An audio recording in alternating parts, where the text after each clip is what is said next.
Aguilar, que é auditor fiscal da Secretaria da Fazenda de nosso estado, para falar sobre a receita de royalties e participação especial. É um convite nosso que fizemos nessa casa, requeremos, e que teve a aprovação de todos os deputados. Por gentileza, Bruno, pode se dirigir à tribuna.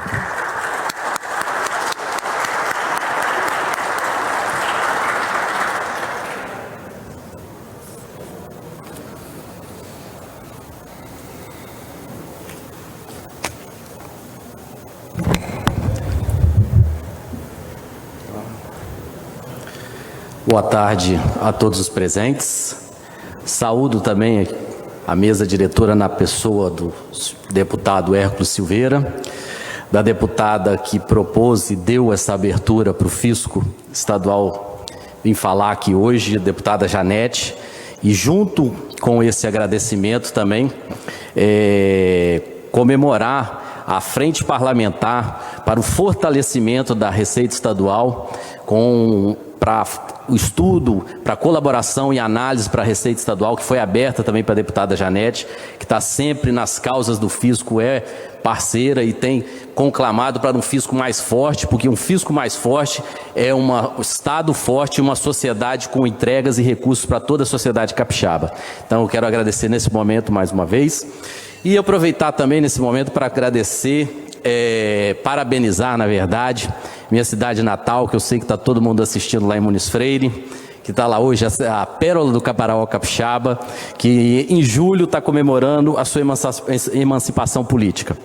Então, dando início ao nosso trabalho, hoje falando sobre o trabalho que a Secretaria da Fazenda realizou ligado ao petróleo e o gás natural, eu costumo fixar esse trabalho, como uma epopeia fiscal, porque ela representou efetivamente um papel que dinamizou e buscou dos auditores fiscais uma nova dinâmica da sua atuação e uma nova apropriação do conhecimento, e foi necessário uma perspectiva que trouxe hoje, e a gente vai chegar no final dessa epopeia hoje aqui, que eu vou relatar para vocês qual foi o papel desses auditores na garantia dos royalties e participações governamentais, que representam hoje para o Espírito Santo, em sua arrecadação, cerca de 20% da arrecadação. Então, todo esse trabalho a gente vai trabalhar a partir desse instante. E aproveito também, dando início, para saudar os meus colegas auditores fiscais aqui presentes, que enumeram aqui essas bancadas aqui da Assembleia, como também eu sei que estão assistindo pelas redes sociais, pelas mídias digitais, que saibam também que aqui a representação que fala agora está falando em nome de você, auditor fiscal, que está trabalhando para um fisco mais forte, mas também para um Estado e para uma sociedade capixaba mais forte. E trazendo a perspectiva inicial, deixa eu passar aqui, trazer esse cenário inicial. Qual perspectiva se iniciava que traz a indústria do petróleo e também esse paradoxo que está atrelado à indústria do petróleo, que é o paradoxo da abundância. Nesse cenário que se prospectava nesse início dos trabalhos fiscais, nós trabalhamos com uma indústria que todos sabem que é uso intensivo de tecnologia. As maiores tecnologias de prospecção de novos campos, seja de exploração de petróleo, é aplicada hoje na indústria do petróleo. É uma indústria também que, por ser extrativa, ela trabalha com recursos finitos, e esses recursos, muitas das vezes, eles, ao se exaurirem, eles deixam um dano para a sociedade, seja ambiental ou também ele tem um dano social que tem que ser trabalhado. Então é importante conhecer essa dinâmica.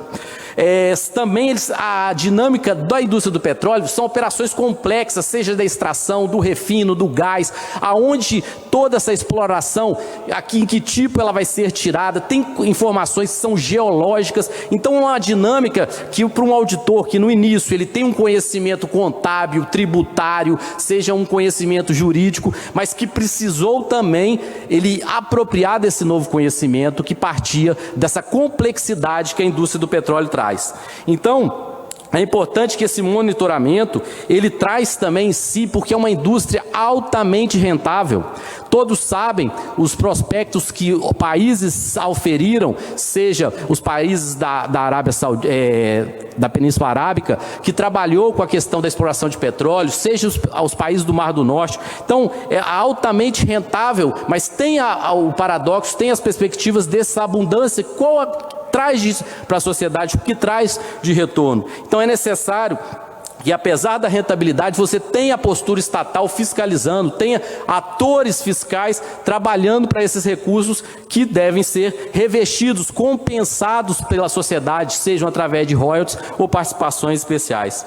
Então, além dessas questões que se colocam como característica da indústria do petróleo, tem questões também atreladas às questões geopolíticas, variação cambiária. Você tem situação em que guerras podem afetar o preço do petróleo, situações de quando aumenta a eficácia na produção, você tem uma questão ligada à oferta e demanda. Então, preparar-se para essa situação é uma situação que precisava se vivenciar, porque muitas das consequências são consequências danosas para quem não sabe trabalhar com essa característica do petróleo, porque pode gerar o que se chama muitas das vezes de uma preguiça fiscal. Eu tenho uma abundância de um recurso, eu preciso ficar fiscalizando, eu preciso estar presente, é necessário? É necessário também que a literatura trouxe a questão ligada à maldição dos recursos naturais. Esses recursos, muitas das vezes, você vivenciava uma indústria rica, opulenta, uma iniciativa privada que tem recursos, mas um Estado que muitas das vezes não representava a riqueza, tinha um Estado pobre, tinha as mazelas atreladas à indústria do petróleo. Então, é importante que haja um monitoramento e um controle. Sendo que também, quem teve oportunidade de reportagens que trabalharam a questão de como a indústria, o período de crise, afetou todo o entorno, seja ambiental, como também socioambiental. Então, é importante que essa característica seja o nosso pressuposto inicial de atuação da Secretaria da Fazenda, que tinha um arcabouço para começar os seus trabalhos ligados, quando as primeiras explorações notificavam que o Espírito Santo, principalmente a partir da década de 90, seria um estado de referência na extração e produção de petróleo. Mas é necessário destacar que qual era essa indústria antes praticamente de 2010? Qual era o marco regulatório que afetava o Espírito Santo até 2010? Nós tínhamos, na verdade, que se possa dizer, um cenário obscuro. Existia, de certa forma, uma caixa preta, porque você não tinha documentos que clarificavam as operações, não existia, de certa forma, todo um conhecimento sobre a dinâmica da extração, dos métodos da exploração e como isso poderia afetar e também como se fiscalizaria dessa forma. Então, apresentava-se aqui, senhores, nesse primeiro momento, que se coloca uma figura, uma metáfora de uma batalha de Davi e Golias. O Estado estava se preparando para prover recursos, fiscalizar uma indústria pujante, mas que representava um desafio. Precisava, nesse momento, uma atuação que representasse uma nova postura. E aí, precisava também de uma atitude ousada. Que saísse dos padrões e buscasse uma nova perspectiva, seja para a Secretaria da Fazenda, seja para a fiscalização através dos seus auditores. E aí nasce, dentro no ambiente da gerência de fiscalização, a supervisão de receitas não tributárias. Naquele início, essa criação específica, e aí ela vem construir essa dinâmica de fiscalização do petróleo e gás. E eu quero destacar aqui quem iniciou naquele momento, o colega Fernando Pandini, que está nessa origem dessa fiscalização. Mas era necessário não só criar, era necessário que o conhecimento fosse introjetado dentro da veia do fisco, era necessário que essa apropriação de conhecimento se passasse, mas é necessário também importar esse conhecimento para aplicação. E aí, nesse momento, é que surge a contratação de uma consultoria pela FIP. E aí, nesse momento, eu venho destacar mais de uma vez a figura de um colega que também trabalhou para esse resultado. Eu queria saudar a nossa gerente fiscal no momento, a Mônica Saldanha, que trabalhou para essa contratação dessa consultoria, que trouxe um aspecto de mercado para dentro da Cefaz, para entender como que se operava a diferença de um campo, de uma bacia, de extração, o grau de API do petróleo, seja do óleo, seja do gás natural, das bacias. Então era um outro momento. Então nesse momento, efetivamente, tinha um esforço para essa contratação. E uma contratação, não bastava uma contratação externa, era necessária também que viesse uma contratação e de capacitação para auditores. E aqui eu quero ressaltar que nessa primazia de capacitação, 2 auditores fizeram destaque. O nosso colega hoje, que é referência nacional, Luiz Cláudio Nogueira, que atua efetivamente na supervisão de receitas não tributárias, e também do colega Leandro Custer, que muito trabalhou e descobriu uma referência também, trabalhou no setor ligado ao gás, que hoje é um gerente de arrecadação da Secretaria da Fazenda, e também continua trabalhando a sua capacitação e demonstrando todo o valor adquirido para a Cefaz. Então é necessário que nesse momento, o desafio estava lançado, era necessário se capacitar também. E essa capacitação auferiu o quê? Um novo discurso para lidar com a empresa.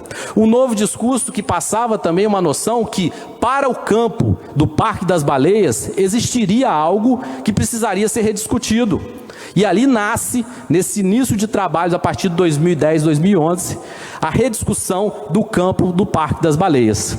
E ali nascem as propostas de que aqueles campos que estavam separados, na verdade, representavam um só, e precisavam ser unidos, e que dessa forma representariam um ganho, seja de royalties e participações especiais para o Estado do Espírito Santo. E aí nasce o início das discussões. E é importante destacar também que esse cenário de discussão não foi apenas processual, não foi apenas técnico, mas também se deu em audiências públicas na Agência Nacional de Petróleo, onde estados estavam ali defendendo seus interesses, principalmente os estados produtores. Reforço também que 2014, quem se lembra, vivenciávamos o momento da rediscussão no STF, da participação e partilha dos royalties para estados não produtores. Então era um ambiente acalorado, era importante que se rediscutisse. Então essas instituições teve o seu palco de defesa, não só no ambiente da Cefaz, mas também no ambiente da ANP, conclamando aos estados que havia uma necessidade de rediscussão do Parque das Baleias e que haveria também uma necessidade de novas formas de pagamento para participações especiais e royalties. As medidas iniciais tomadas, elas começaram a repercutir, seja o conhecimento do setor, através de pesquisas, visitas, técnicas e estudos conclusivos, indo efetivamente a campo para entender como funciona a plataforma, como funciona a extração de gás nas bacias aqui do estado, nas plantas industriais, a apropriação de um linguajar normativo de acordo com a indústria do petróleo. Então foi o momento de efetivamente ir a campo. A legislação efetivamente também foi aprimorada, porque era necessário superar aquela caixa preta e uma legislação que era obscura. Então você traz uma perspectiva legal de clareza e propriedade técnica na formação da legislação fiscal voltada para o setor de petróleo e gás. Também uma grande atitude foi o fim dos regimes especiais que estavam atrelados ao setor de petróleo e gás, que dessa forma foi possível ter para o Estado do Espírito Santo transparência fiscal e trazer também um setor, de certa forma, equânime nas relações mercado-estado. Não haveria mais algo a ser não trabalhado que não fosse através da legislação, não mais regimes que não clarificavam e traziam transparência e também propiciavam um melhor ambiente de negócio. E aí, com essas ações, mapeamento, conhecimento, atuação externa da Cefaz, é necessário também uma simetria de informações, que para ter, nesse momento, era importante destacar que as informações não eram que iam para a agência reguladora, não vinham também para a Secretaria da Fazenda. E aí não existia uma simetria para a fiscalização. E é necessário que, nesse momento, trate também um sistema de equalização dessas divergências, que a própria Secretaria da Fazenda não apenas seja um passivo no recebimento de informação, mas atue de forma ativa, buscando e questionando aquilo que não pudesse ser questionado em termos dos recebimentos. Então, aquela preguiça fiscal atrelada à abundância, ela estava agora tratada por um monitoramento que efetivamente pudesse tratar de quanto é o devido regularmente. E não apenas isso, a qualidade das ações fiscais partiu para um outro patamar.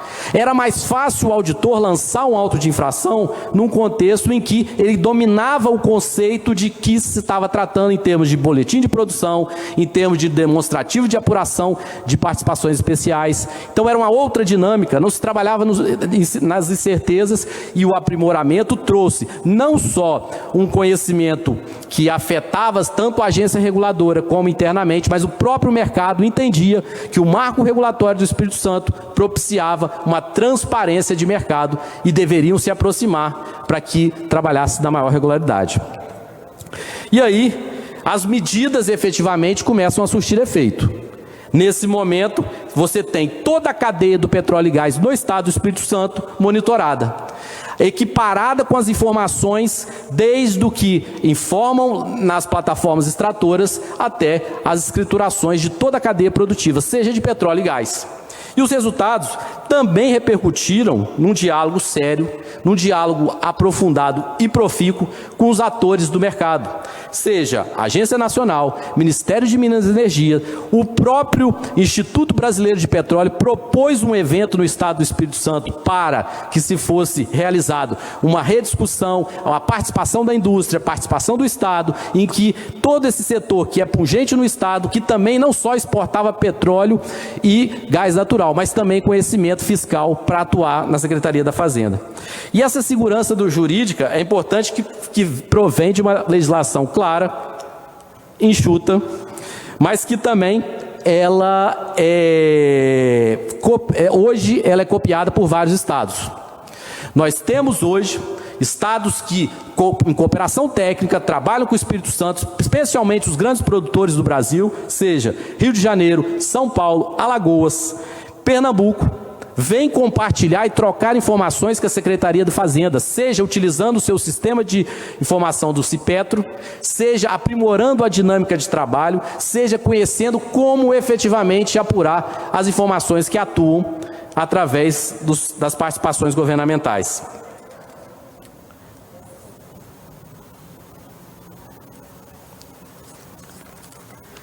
Então, esses efeitos repercutem o quê? Efetivamente na arrecadação. Um aumento considerável na arrecadação de participações. 2015, no auge da crise das commodities, seja minério, seja petróleo, seja o gás, todos sabem as consequências da crise de 2015. Mas mesmo naquele momento, os autos que foram lavrados representaram 450 milhões de recolhimento para o Estado do Espírito Santo através do Refis. Em razão do forte monitoramento fiscal, a arrecadação de ICMS sobre a gás natural aumentou 58,6% em razão da nova dinâmica e perspectiva de fiscalização do gás natural. E essa fiscalização, ela representa um novo cenário do Espírito Santo com uma nova matriz energética, o gás natural. E hoje ele está na ordem de 511 milhões ano, através desse salto de 58% da atuação fiscal sobre essas receitas. Outra receita que se deu também na atuação da supervisão com a Procuradoria-Geral do Estado diz respeito aos depósitos que estavam recolhidos em juízo através do Citygate com o Estado de Pernambuco. Então, esses questionamentos jurídicos, através dessa nova postura, foram questionados e permitido que o Estado pudesse utilizar a antecipação desses recursos que estavam apenas depositados em juízo. E a situação, mesmo as deduções de participação especial, é importante destacar ali no gráfico, que mesmo na crise do petróleo, as deduções, elas não foram tão fortemente impactadas em razão do monitoramento. Existia uma queda, mas existia também um controle dessas participações, principalmente do campo de Jubarte, que é o nosso maior representante de pagamento de participações governamentais. Então a gente traz em si que haveria crise, mas todo o suporte de trabalho que a Secretaria da Fazenda propiciou no seu setor de controle de petróleo e gás reverteu em uma maior segurança para os momentos tempestuosos da crise. E aí, caminhando para o meu final, eu trago também umas perspectivas de como está o Estado do Espírito Santo, primeiramente em 2018. O que os números do petróleo e gás representaram para o Estado do Espírito Santo. A gente tem desses números que a segunda maior reserva provada de petróleo do país, 1 bilhão de barris, 8% da produção provada, está no Espírito Santo. Quarta maior reserva provada de gás do país, aproximadamente 31 bilhões de metros cúbicos, 8% da reserva provada. E o que pode propiciar um grande potencial de crescimento nessa matriz energética. E é o segundo maior produtor de petróleo, com 12%, e quarto maior produtor de gás natural, 8%, com 406 mil barris equivalentes dia de gás natural. Então, a gente fecha esse, apesar de ele estar apagado, eu vou tratar esse número aqui agora, o total de participações governamentais, ICMS de indústria gás natural e ICMS combustíveis em 2018, 3 bilhões e 8 milhões. Quando vamos aqui, efetivamente, tratar já para o ano de 2019, as perspectivas são ainda mais, com a assinatura, a coroação do trabalho dos auditores fiscais, surgem em 2019 com a coroação do Parque de Baleias e o Acordo de Gilbarte. Só para terem uma ideia, já foi destinado como passivo 1,5 bilhão, com um incremento mensal nos próximos anos de 600 a 800 milhões ano, com um total de 5 bilhões já auferidos, 5 milhões auferidos aqui nos números de 2019. Então, são números que representam essa coroação, que propiciam o Espírito Santo trabalhar de forma planejada para os próximos anos, mas resultado efetivamente do que a Secretaria da Fazenda, através dos seus auditores, trabalharam em cima do petróleo e do gás. Então, o que são as expectativas decorrentes que a gente pode trabalhar? O que já foi afirmado no nosso acordo é a prorrogação do contrato de concessão para 2056. O fim estava previsto para 2029. Como a junção dos campos vão propiciar novas participações especiais, esses campos agora podem ser prorrogados até 2056. Um incremento de royalties e participações especiais da ordem de 10 bilhões. Criação efetivamente de um marco do Espírito Santo, demonstrando que deve-se pensar nas gerações futuras, deve-se criar uma poupança, seja para a infraestrutura, seja para o desenvolvimento e também social, e também o desenvolvimento sustentável das futuras gerações, é criado, aprovado aqui nessa Assembleia por lei, dos fundos soberanos de infraestrutura, que esses fundos provêm dos recursos que foram trabalhados, sejam de petróleo e gás, e também do Acordo de Parque das Baleias. Então, esse desenvolvimento industrial, ele vai permitir uma interiorização do gás natural como matriz energética, para um desenvolvimento não unicamente em certos polos do Espírito Santo, mas que possa irradiar essa matriz para todo o estado do Espírito Santo. E aí, já praticamente encerrando, cria-se também um novo núcleo, o Nupetro, em parceria com a PGE, que agora, de forma ainda mais estratégica, ele busca reunir toda a cadeia de acompanhamento, fiscalização, bem como criar um canal de diálogo com a Cefaz e toda a indústria do petróleo. É uma nova forma de abordagem que se traz em perspectiva uma filosofia do poço ao posto. Toda a cadeia monitorada, seja de extração, seja de transporte, refino, como também a comercialização de combustíveis.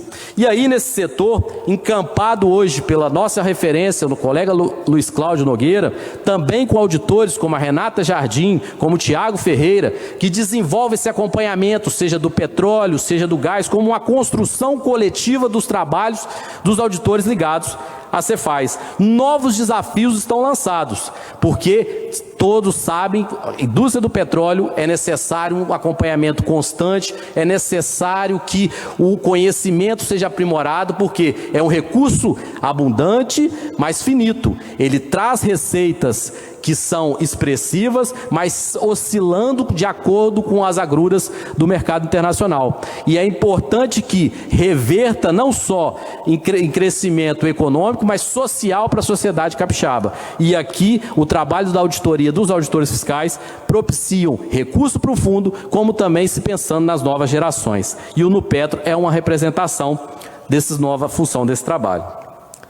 E aí, eu queria destacar logo a atuação do auditor fiscal da Receita Estadual, que ele representa hoje garantia de recursos públicos atuais e para o futuro da sociedade capixaba. A atuação do auditor, ele traz um fortalecimento seja para a infraestrutura, seja para provimentos de prestação de serviços públicos para a sociedade, uma construção coletiva na fiscalização, e também é necessário que haja um investimento pessoal, em estrutura, em equiparação dos trabalhos, seja em equiparação também remuneratória com os colegas de outros estados. É necessário que haja um fortalecimento desse fisco, assim como a deputada encampou com essa frente parlamentar, que muito traz de esperança para um fisco mais forte, um fisco mais conectado com a sociedade, um fisco que faz entregas, seja entregas para o pequeno varejista, seja entregas para o consumidor que precisa de um provimento de aplicativos, menor preço, como seja no combate às fraudes estruturadas, como essa semana estivemos lá com o colega Paulo Mazzocco, com toda a equipe da GFIS, em Santa Catarina, discutindo o problema das empresas noteiras. Então, é necessário um fortalecimento de um fisco como um todo. Toda a carreira precisa se ver representada, demonstrando o seu trabalho e motivada cada vez mais para que novas entregas sejam feitas, o trabalho seja aprimorado em conhecimento técnico, novas tecnologias sejam colocadas no nosso dia a dia e que a sociedade capixaba veja no auditor fiscal a figura daquele que assegura que ela terá recurso, assegura que ela pode ter esse fortalecimento para o crescimento econômico do Estado e assegura que transparência é o que o auditor trabalha e transparência a fiscal é o que ele espera como um todo para o Estado do Espírito Santo. Então, é necessário isso, um fortalecimento. Conte conosco, Janete, como sempre, o fisco sempre esteve contigo. E eu queria também, finalizando agora, eu queria, para encerrar, eu gostaria, com toda a satisfação, com toda essa motivação que eu tenho em representar essa categoria, que é essencial para a sustentabilidade do Estado, eu queria uma salva de palmas para os meus colegas aqui presentes, que honram o trabalho da auditoria fiscal, os auditores da Receita Fiscal do Estado do Espírito Santo. Uma salva de palmas para vocês.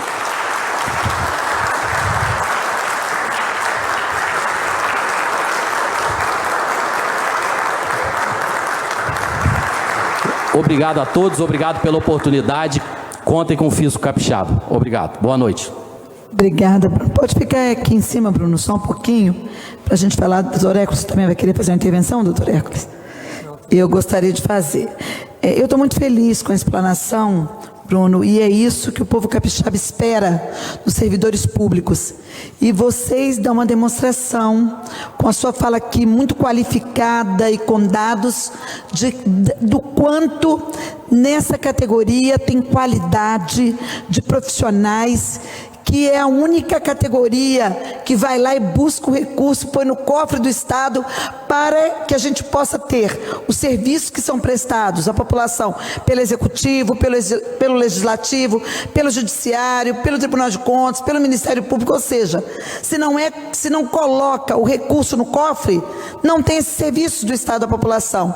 E mais, é o garantidor das políticas públicas, na saúde, na educação, na segurança pública do Estado. Tudo que é público do Estado é pago com os recursos que formam o erário e que vocês estão lá trabalhando para poder fortalecer ele cada vez mais, para que o Estado tenha recursos e possa estar prestando um serviço melhor à sociedade. A sociedade precisa conhecer isso. E por isso que eu me empenhei em criar a frente e trazer vocês aqui. Você que hoje gerencia essa supervisão, né, e que muito bem traz os dados, e que não seria, e eu me dirijo à população capixaba que nos assiste nesse momento, nós não teríamos esse recurso extra que tivemos agora, proveniente desse pacto do Parque das Baleias, se esse acordo que foi feito do Parque das Baleias, se não tivesse acontecido esse estudo lá atrás. Na época era o secretário Maurício Duque, e eu quero aqui incluir, tem que fazer referência, porque a gente tem que fazer referência a quem facilitou, porque certamente o secretário, Mônica pediu para que fosse feito uma consultoria, contratada uma consultoria, e se o secretário, ele tem ele compreende que aquilo é importante, ele faz, e como fez, e propiciou que isso acontecesse, né? E aí formaram-se a equipe, criou-se a supervisão de receitas não tributáveis, e eles foram capazes, uma equipe muito boa de auditores, de estudar isso com profundidade, de aprender e poder ir lá, provando por A mais B, provando tanto do ponto de vista teórico como técnico, a importância desse recurso vir para o Espírito Santo. E não teve como se contestar, porque o que vocês levaram foi muito sólido. Fazer diferente não se poderia. Isso eu chamo trabalho de gente que realmente é diferenciada no Estado. Porque a gente passa no concurso e pensa assim, bom, eu vou fazer aquilo que o concurso, eu passei no concurso, vou fazer o mesmo. Não, vocês vão além. Vocês vão buscar e traz para a gente um volume de recursos que são capazes de nos colocar hoje a nível nacional como um dos estados que tem recurso em caixa para continuar dentro do critério de avaliação econômica do estado na categoria A, que tem condição de pegar recurso e pagar. Coloca a gente numa situação um pouco mais confortável diante de outros estados que estão indo no governo federal de pires da mão porque não fizeram o dever de casa, e tudo isso é graças, né, a profissionais da envergadura de vocês. Então eu quero aqui agradecer. Eu não faço nada mais do que a minha obrigação em estar trabalhando esse fortalecimento da Receita Estadual, mas especialmente dos auditores, que precisam ser melhor vistos, que a sociedade precisa conhecer o trabalho de vocês, e que é necessário uma remuneração adequada, um inicial adequado, que possam chegar ao final da carreira recebendo pelo que fazem. Hoje vocês têm essa dificuldade, que possam receber também para poder gerenciar todo esse trabalho, para ser os nossos gerentes administradores desse trabalho, que o Estado veja isso melhor, porque de fato o fisco do Espírito Santo é um diferencial no nosso Estado, e é muito importante, ele é determinante.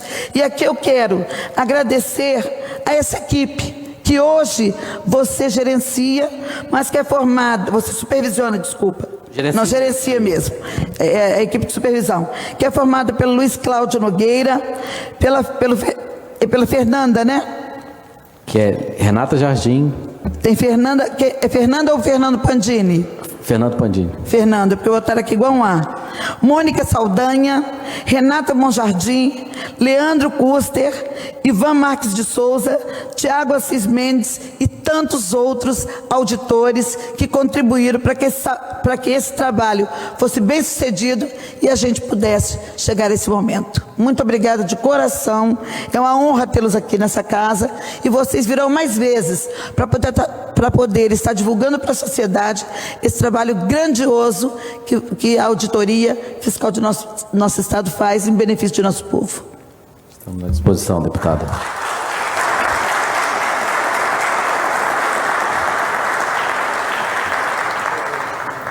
Você gostaria de fazer alguma consideração final?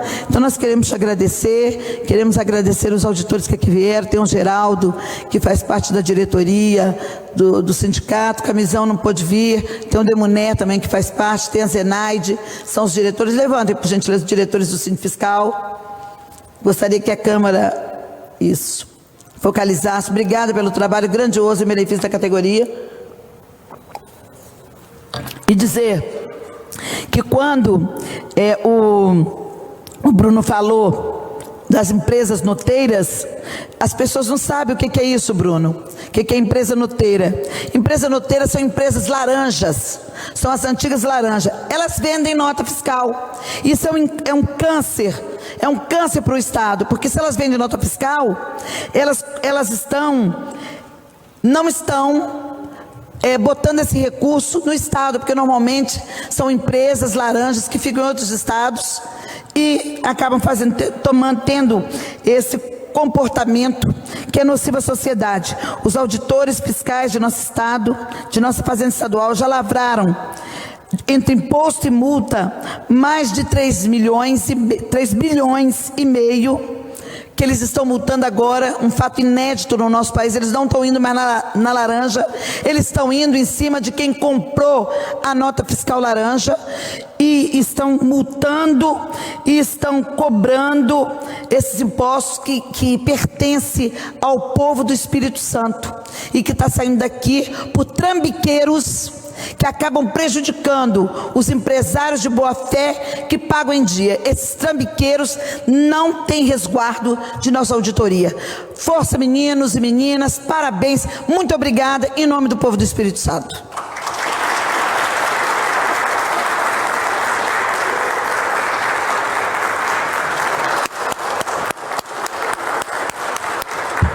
Nós é que aplaudimos em nome do povo capixaba, e não havendo mais nada a tratar,